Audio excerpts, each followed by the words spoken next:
I'll begin and get started here. So if you are looking to talk about brands, you are in the right place. My name is Felicia Reyes, and that's essentially what this session is about.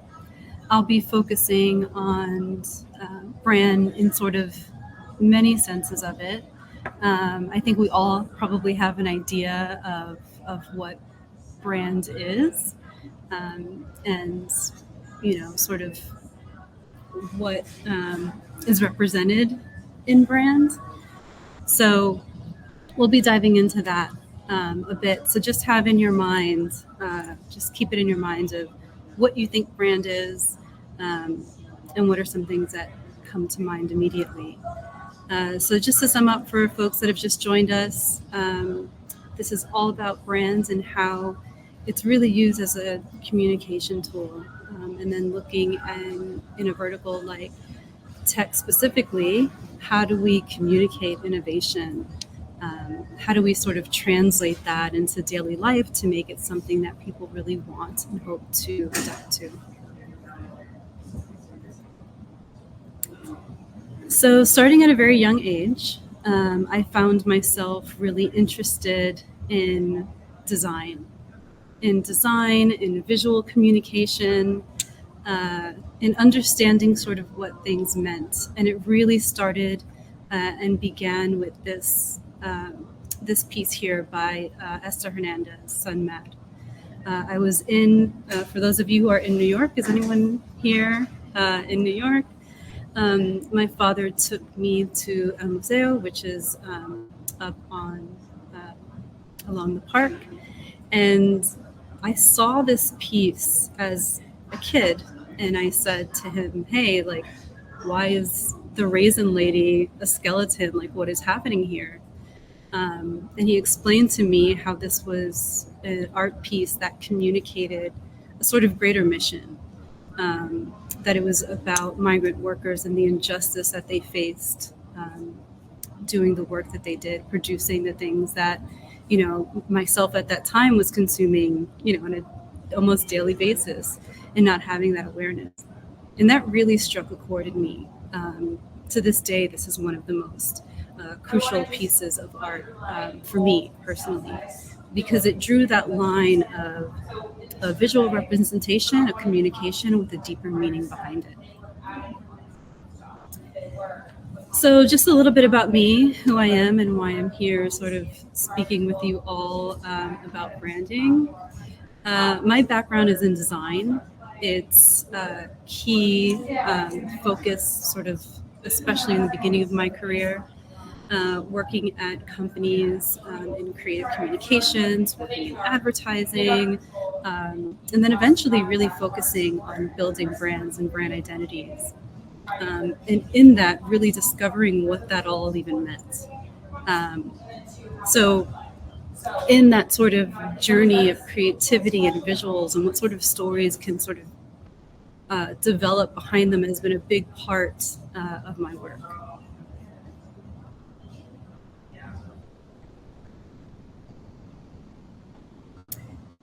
And just a little bit more about that. So what has it been? What's been sort of that landscape? And a lot of it has been in technology. As I mentioned, originally from New York, which I think all New Yorkers probably mention that multiple times, and I'm one of them. So I moved out to the West Coast and I found myself working in technology. And it was everywhere. I was in the Bay Area. For those of you that are in the Bay Area, hello. And just really on this wave of constant innovation, technology being such a key point in that economy and the work we were doing and the languages we were speaking and how we were even communicating with each other and navigating our daily lives. So to say tech in general has been, a big part of my career, I think it's just a big part of all of our lives. And as some of you are more focused on that in your careers, brands really shows up in a very key way in communicating innovation. So to start us off, I want to share some of the work that I'm sort of speaking about. And then I want to get really granular into how do you make this stuff come alive? right? So this is just an example here of one company called Altro.io. And it's essentially a financial services platform that allows users to build credit um, by reporting recurring payments. So things like your rent and your subscriptions like Spotify, Netflix, etc. And they report that to the credit bureau in order to build your credit. Has I guess it's sort of, it could be potentially a personal question, but if you're willing to share, when did you first learn about credit? I know that for myself, I didn't learn about credit until I needed it. I didn't learn about needing credit until I was, looking to get an apartment or rent a car or something like this. Okay, cool. Exactly. I see some people here saying like not until college, not until much later. And that's basically the story of the founder, Michael. Michael didn't know about credit until he needed it. And he developed a platform to communicate and to help others understand the sort of financial needs that we face. Now, in reading the description of what Altro does, it sounds very sort of, okay, it's a piece of technology that reports to the credit bureau. Yes, that's what it does. But in terms of what it is, it's a much larger picture. It's about bringing this sort of financial awareness to all, specifically younger folks and people of color. And this resonated with me, obviously. This is my community. This is something that I understand. How can we help people through this technology? And because of that story piece, we were able to build what we know as brand sort of around it. We were able to tell a greater story. So I'll just play this 1 minute clip to sort of ground us in this, and then I'll get into sort of how you start to build things like this and why it's relevant.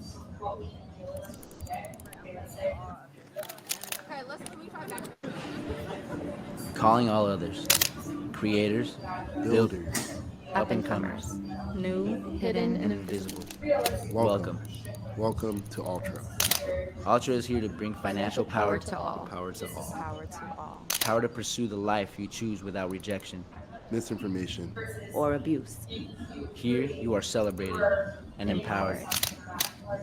Altro is a financial app that creates paths to financial identity, stability, and freedom for every person. Our vision is to put financial power within anyone's reach. Together, we are creating what's next. Calling all others, join us and build financial power for yourself And all of us. Calling all others. Ultra. So this manifesto speaks to that larger cause, right? We have this technology that helps folks with, a severe pain point that I see a lot of people in the chat can relate to. When do you need credit? How do you get it? How do you build it?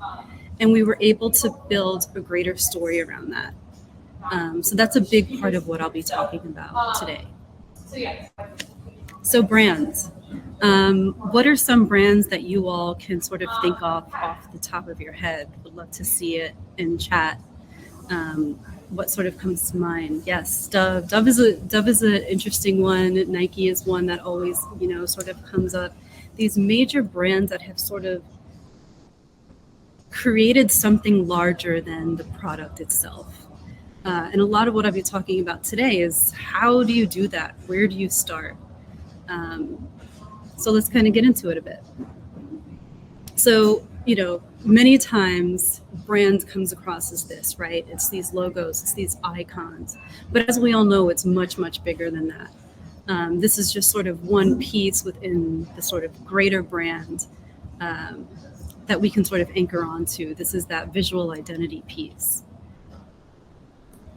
The core meaning of the word brand, which I just always kind of find interesting, funny, and maybe pretty accurate, is just the idea of branding cattle.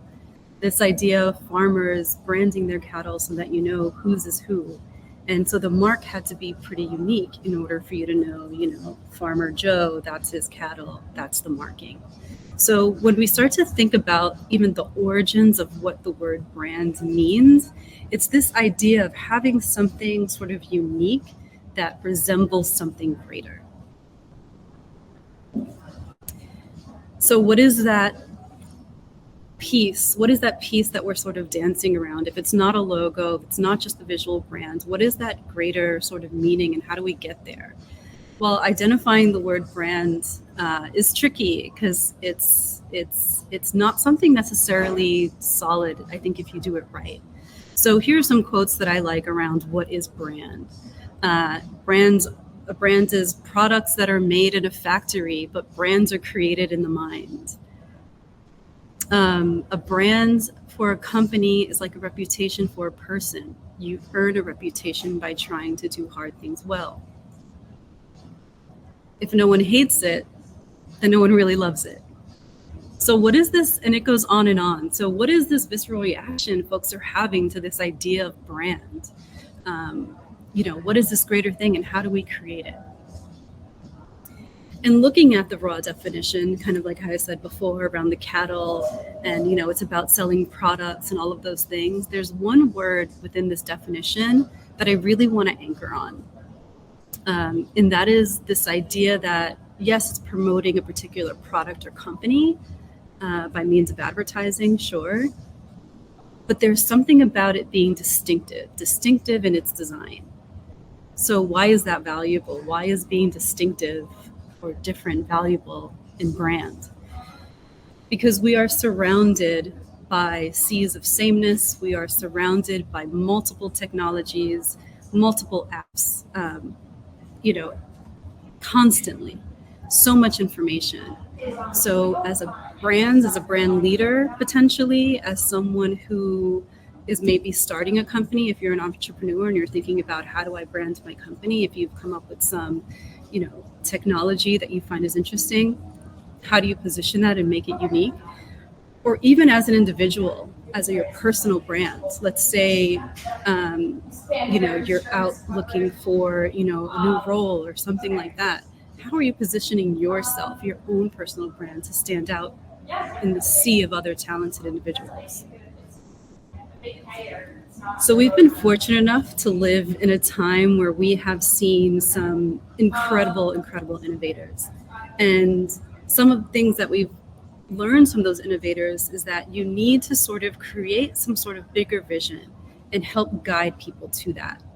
And with that comes a lot of rejection. A lot of people may be saying that you're crazy, this is never going to work. But that is part of the price of innovation, new technologies and things. It's how do I share this vision, this greater vision, and make it sort of intoxicating so that people will come along for the ride with me. And I think that in our lifetimes for everyone in this room, we've been able to see some true innovation happen within the span of the last 20 years. There's a really famous quote by Henry Ford that I always just think is kind of funny, which is, if you asked people what they wanted, they would have said faster horses. So in a time where cars didn't exist, Henry Ford is making this motorized vehicle. And, folks are already riding horses. They're good. They don't need this contraption, this, big hunk of metal to get them around faster, more efficiently, et cetera, et cetera. Even with this kind of innovation, which we're so used to seeing now, it takes storytelling, it takes communication to help people realize why they need this, why it's special, what's the value of it for them in society. We even see it now with the vehicle going to, full automation. You don't even have to drive your own car anymore. How are we communicating that? How does that function in society? How is that helpful to us?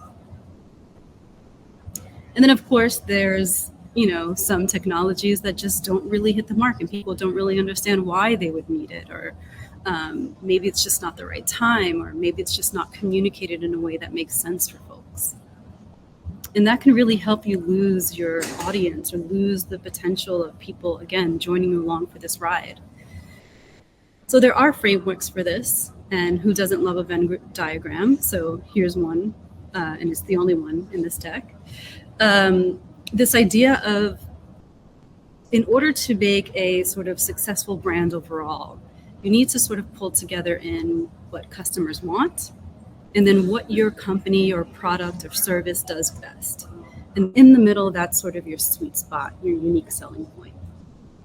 And that's great, but if you are positioning a new technology, a new idea, a new concept, something innovative, customers may not know that they want that. They may still want the faster horses because they're not knowing that this other thing, this other innovation is possible. So there's this other quote by Raymond Loewy, which is, to sell something surprising, make it familiar.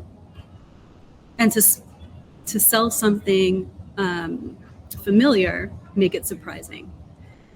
So the idea here is, if you're providing something innovative, make it familiar enough for people to understand, right? So we see this a lot in this Maya approach, right? So the most advanced, yes, yet acceptable. This idea of your concept, product, or service isn't so niche that you kind of lose people and they don't understand it. It's not so familiar that it kind of looks like everything else. It's kind of right in the middle where you can understand that it's a seat, you can understand that it's a chair, maybe it's sort of a new take on it, and to gradually bring people along the ride with you. We see this in experience design, so we understand, even with this work blurred out, with these images blurred out, structurally we have 3 different categories. Starting from the left, it's some sort of shopping interface. In the middle is some sort of social media. And then in the end, it's some sort of streaming service. And it took so long and so many iterations of this to get here, but now we know this to sort of be true. We understand instinctually how to communicate with interfaces like this. So it's familiar to us now. So taking some of those frameworks and understanding to provide that to innovation. Nike, a brand that many of you sort of listed in the beginning, the initial innovation was around, sneaker technology, running technology. So how did we get here? How did Nike get to a point where it's not about the running sneakers? It's not even necessarily about running. It's about a bigger movement. You don't have to be an athlete or runner. It's about standing up for something. It's about believing in something. It's about having the gumption and ambition to pursue something. It's not just about the sneakers anymore, and it hasn't been for a long time. So how do you make that shift into, here's a product, a technology, a thing that I'm offering, to this greater thing? Yes, the famous $35 logo. Never underestimate your worth, people. Okay, so one of the key things that Nike really did and does and is doing is positioning themselves where this is a greater cause. And this is not just necessarily a product for everyone, because we know that if you position something for everyone, then it kind of speaks to no one. But the idea that anyone with a body is an athlete, anyone can be a part of this, anyone can have this ambition. And that storyline, that communication is what makes them stand out as a brand. So we're at a tech conference. How are we not going to talk about AI at some point, right? So in looking at OpenAI, in my opinion, it seems like a branding issue to me as a branding person. Why is AI so confusing for folks? Well, their mission is to ensure that artificial general intelligence benefits all of humanity. I'm not really sure what that means. And I think there's a lot of sort of confusion around it. I mean, do I personally know how to use AI? Do I understand what it's for? Do I understand the good and the bad and the ugly and all the things that come with it? Sure. But I think as a general audience, there's just so much confusion um, in what this is and how it provides, its service for all. And I think that's because it's early in its innovation, which I think many of us can understand. Early innovation takes a little time to sort of communicate and become part of our habits.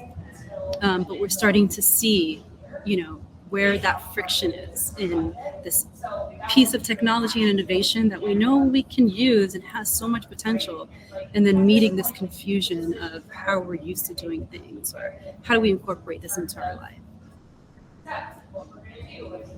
So anchoring all that back into brands, yes, there are so many tools you can use, and this is essentially your key foundational brand elements. So if you are working on building out a brand, whether it's your own personal brand or something that you're creating or a company that you're working for or with, this is sort of your checklist, right?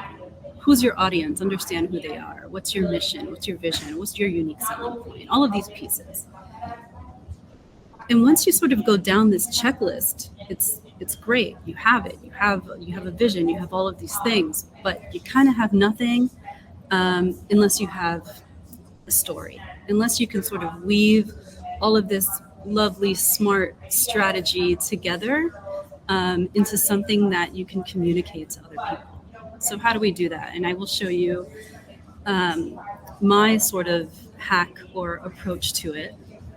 Well, one is we have these sort of standard questions that you ask, right? Why? Why does this exist? What is it? What is the thing? What is the technology? Is it a hardware? What is it? How does it help? How does it work? How do you do it? And who is it for? Now, Simon Sinek, if you haven't heard him, definitely do. He really focuses on the why of something. The idea being maybe what you do and how you do it isn't that exciting or interesting, right? There were always computers, but what shifted Apple compared to anything else out there? And it was the why. It wasn't, this is, the fastest computer with X amount of, chips, blah, blah, blah, blah, blah, could go on and on around the technology of it. It was about this being a device to help you achieve things beyond your own imagination. And that really shifts the narrative as to why something exists. Not just so you can send emails, it's so you can create, it's so you can communicate around the world. It's so that we can get together as a community now and share what we know and love with each other. And we're able to do that on these kind of platforms. It's a bigger thing, not just the technology itself.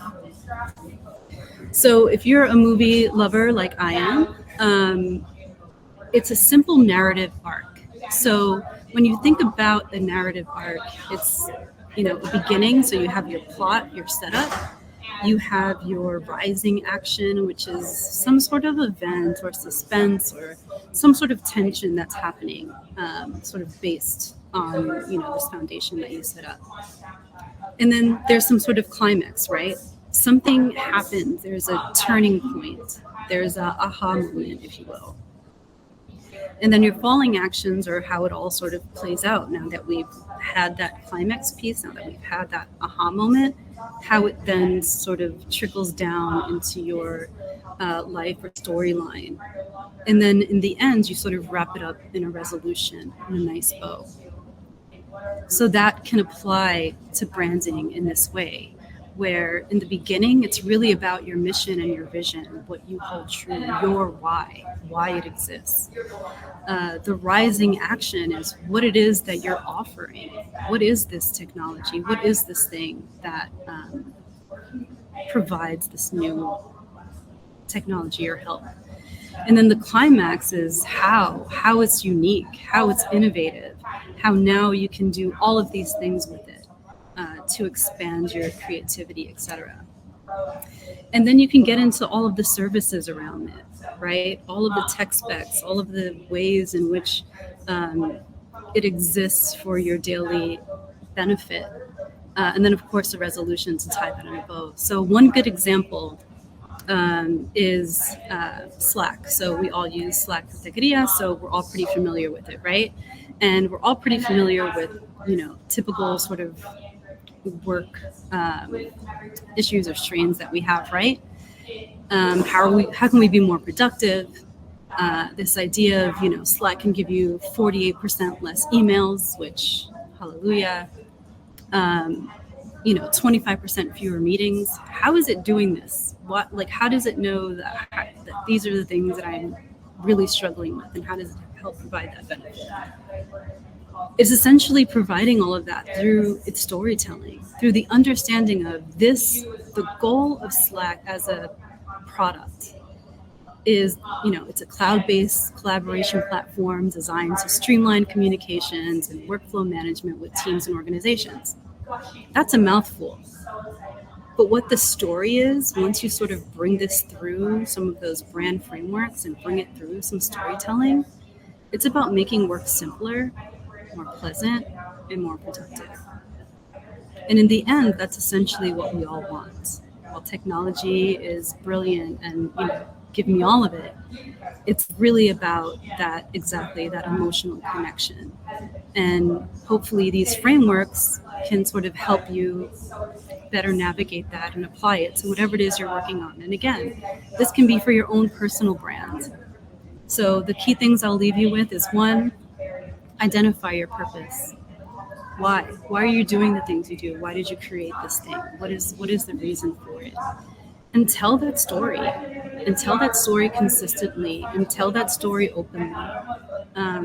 Because that is going to help you communicate your vision and help other people and to come along for the ride. So that's all for me. I really hope that was helpful to you all. I think branding, again, is really about this sort of greater communication that you can apply to anything that you're doing, especially when it comes to yourself and how you position your own brand and purpose. I am available to chat with any people. I know we didn't have too much time here for questions, but I would love to connect and sort of speak with anyone around any of these pieces. So you can follow me on LinkedIn and all your socials. And I hope to chat with you all soon. I'll put it here in the chat. This is my name, Felicia Reyes. Definitely come find me. It was great speaking with you all. And stay weird. Thank you all.